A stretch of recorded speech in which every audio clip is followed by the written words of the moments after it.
네, 평안한 하루 되시기 바라겠습니다. 오늘 말씀은 요한 2서 1장 7절에서 8절 말씀입니다. 미혹하는 자가 세상에 많이 나왔나니 이는 예수 그리스도께서 육체로 오심을 부인하는 자라. 이런 자가 미혹하는 자요 적 그리스도니 너희는 스스로 삼가 우리가 일한 것을 잃지 말고 오직 온전한 상을 받으라. 아멘.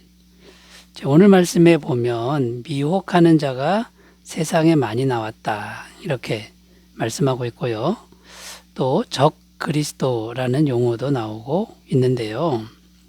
같은 의미죠. 미혹하는 자나 적 그리스도가 같은 의미인데 그때 당시 광범위하게 악한 영향을 끼쳤던 영지주의자들에 대한 말씀이라는 겁니다.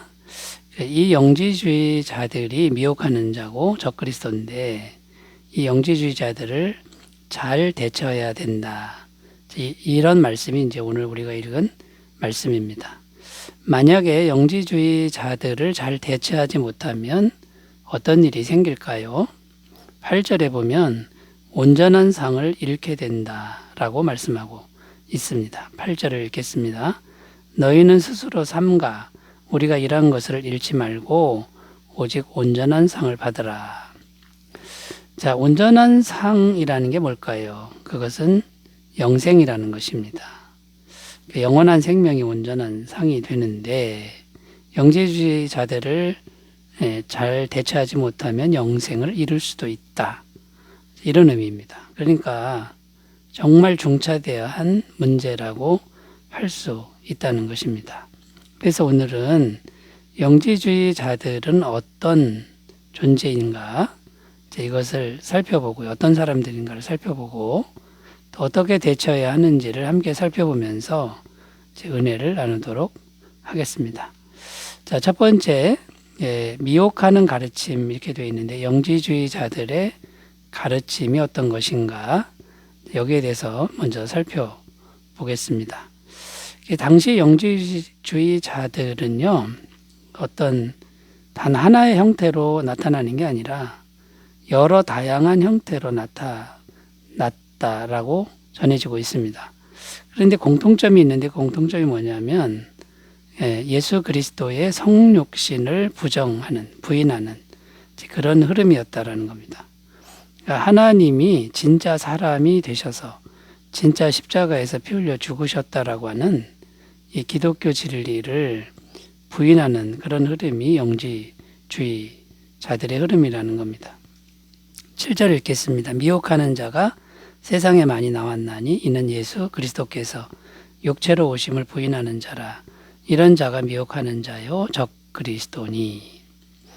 자, 그리스도의 성육신을 부인했다고 하는데 성육신을 부인하면 어떤 일이 생깁니까? 첫 번째는요. 이 영원한 죄사함의 진리가 무너집니다. 영원한 죄사함이 있어야 하나님께 용서받고 영생을 얻게 되는데 이 진리를 무너뜨리는 게 영지주의자들이죠. 그럼 영지주의자들은 뭘 주장합니까? 죄사함이 없어도 구원이 가능하다 이렇게 주장합니다. 어떻게 구원하는 거냐? 특별한 영적 지식만 알면 된다. 깨달으면 된다. 이렇게 주장했던 사람들이 이 영지주의자들인 거죠. 그러니까 그들에게는 그리스도의 성육신이라고 하는 것이 필요가 없게 되고 또 가현설이라고 하는 그 흐름이 있는데 어떻게 하나님이 사람이 될 수 있느냐? 그리고 어떻게 하나님이 사람처럼 죽을 수 있느냐? 이건 믿을 수 없다. 이건 거짓말이다. 이렇게 주장한 사람들, 영지주의자들이 있었습니다. 그러니까 실제로 육체로 오는 건 말이 안 되고 그냥 하나님의 영이 예수의 모습으로 왔다가 영이 간 거지 육체가 온 건 아니다. 이렇게 생각한 사람들이 이제 가연설을 믿던 사람들이라는 겁니다.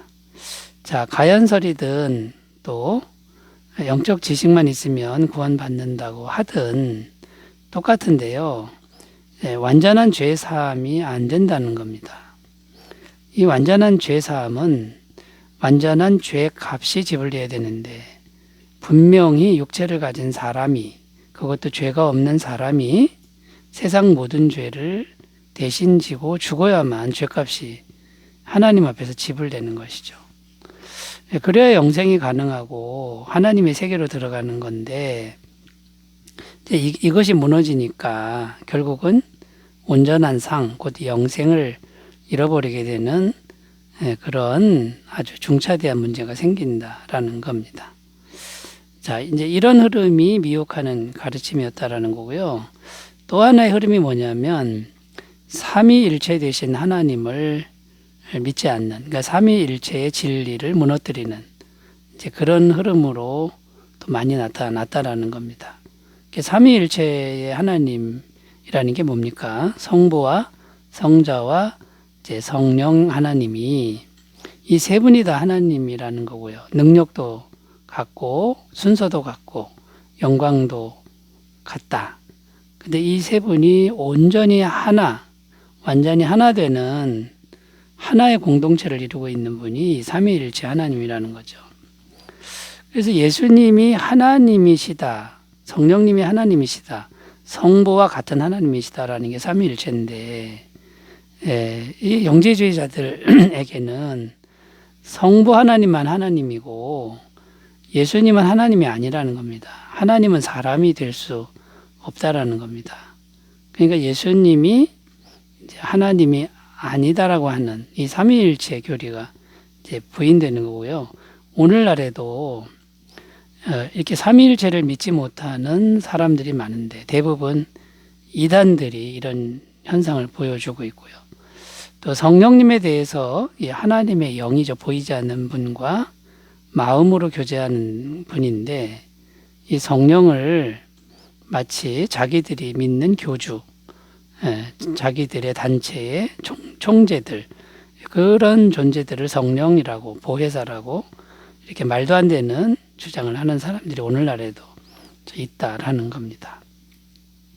그래서 이렇게 하나님, 성부 하나님만 하나님이고 예수님은 하나님이 아니다라고 하는 이제 이런 주장들이 당시에 이제 많았다라는 겁니다. 자, 이런 두 흐름이 있고요. 또 어떤 흐름이 있었냐면은 이외에도 이제 몬타누스파라는 그런 사람들이 있었고 마르시온파 이런 사람들도 있었는데 다 이단들이죠. 이제 몬타누스파의 특징은 뭐냐면 성령을 통한 직통계시, 그러니까 성령을 통해서 예언하고 하나님의 음성을 듣는 이제 이것을 강조하는 흐름입니다. 물론 우리 기독교 안에 이 성령님이 주시는 은사가 있습니다. 예언도 있고 방언도 있고 계시도 있습니다. 그런데 문제가 뭐냐면 하나님의 말씀을 이성적으로 생각하는 이 부분이 약하고요. 그 다음에 인격적으로 하나님과 교제하는 이런 부분을 무시한 채 성령에 붙들려서 오직 성령이 주시는 직통계시와 그 다음에 성령이 주시는 어떤 음성을 듣고자 하고 신비한 체험만을 강조하는, 이게 지나치게 강조하는 것이죠. 그런데 오늘날에도 이런 흐름들이 있습니다. 신비주의 경향으로 흐르는 그 흐름들이 있는데 이제 균형을 잃어버린 것이죠. 그리고 이런 사람들은 어떤 삶의 모습을 보여주냐면 자꾸만 어디 산으로 들어가고 특별한 장소를 찾게 되고요. 그 다음에 조금만 힘든 일이 생기면 현실을 도피해서 이 현실의 문제를 직시하지 않고 도피해서 다른 곳으로 도망가게 되는 이제 그런 모습을 보여주고 평범한 일상의 삶을 무시합니다. 평범한 일상의 삶은 아무 의미가 없는 것으로 잘못 생각하는 이런 일들이 생기죠. 그런데 여러분, 우리의 평범한 일상의 삶은 하나님이 우리에게 주신 축복이고 선물입니다. 우리가 가족들과 함께 같이 살고 밥을 해먹고 그 다음에 내게 주어진 직장에서 일을 하는 이 모든 것들이 하나님의 선물이고 하나님이 함께 하시는 장소라는 것이죠. 이 몬타누스파는 이걸 무시하고 성령님을 강조하는 나머지 신비주의로 가고 현실 도피로 가는 이런 부분들은 틀림없이 이단이라는 거고요. 또 마르시온파라는 그 사람들이 있었는데 이 사람들은 아예 성경을 새로 만들어 버렸습니다. 자기들이 인정하는 성경을 새로 만들고, 특별히 성경 중에 이 계급이 있다라는 거죠. 요한계시록만이 진짜 말씀이다. 이제 오늘날 신천지 같은 이단들도 이제 이 흐름에 속해 있습니다. 신구약 성경은 동일한 하나님의 이제 말씀인데, 요한계시록이 진짜 말씀이고 다른 것은 좀 열등한 말씀. 사실 열등한 말씀이라는 게 있을 수가 없습니다. 왜냐하면 하나님의 말씀은 하나님이 하신 말씀이기 때문에 영원하고, 지나간 말씀도, 옛날의 말씀도 하나님이 계시기 때문에 오늘날에도 똑같은 효력이 있다라는 거죠. 그런데 요한계시록은 앞으로 될 말씀이다. 그런데 여러분, 요한계시록 잘 보면 이거 과거의 말씀입니다. 로마 시대의 이제 말씀인 그런 부분이 많이 있습니다. 그러니까 성경을 엉터리로 해석하는 이런 세력들도 있었다라는 거죠.